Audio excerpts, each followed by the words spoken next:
Move the way our children learn.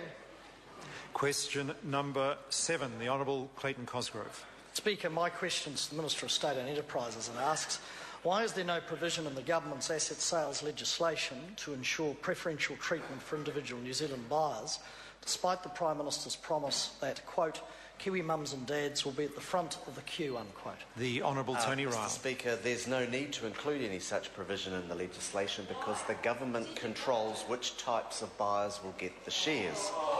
During the share allocation process, the government will ensure widespread New Zealand ownership such that 85 to 90% of shares will be held by New Zealand investors. The Honourable Clayton Cosgrove. So is the Minister asking this Parliament to vote for legislation that does not include any guarantee that mum and dad investors will not have the first crack at the shares, and asking the public to simply trust the government when there is no mechanism to ensure Kiwis will be at the front of the queue and the Minister knows it?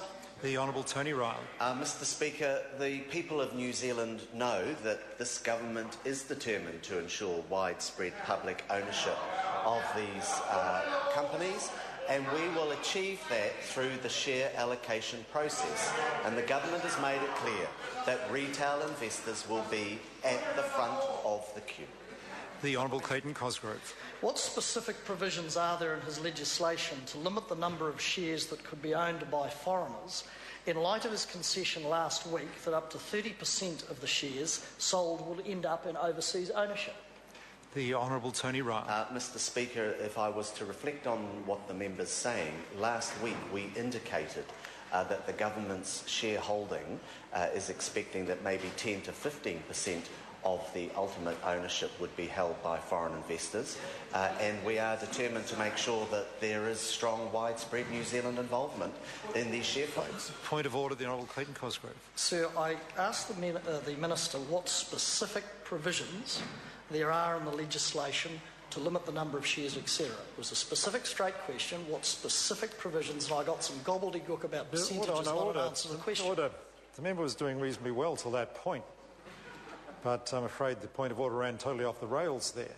The members asked that, and the Minister's already answered that there are no specific provisions to do that, and keeping asking, I don't think it's going to change the answer a great deal. Does the member have a further supplementary? The Honourable Clayton Cosgrove. Has the Minister seen the comments by Mr Dennis Barnes, Chief Executive of Contact Energy, who was reported today as saying that the return on electricity industry assets was, quote, at a level that commercial investors shouldn't continue to invest in, unquote? And does this reinforce the view of the vast majority of New Zealanders that selling SOEs to the private sector will result in increased power prices in order to gain increased returns? The Honourable Tony Ryall. Mr. Speaker, there's no self-interest in that comment whatsoever from the Chief Executive of Contact Energy. What I would reflect is while these companies have been under 100% government ownership, under that party opposite, electricity prices went up by 72% in a few years. I think that's crocodile tears from that member opposite. Question number 8, Te Roroa Flavel. Tēnā koe, Mr. Speaker, kia ora tātou.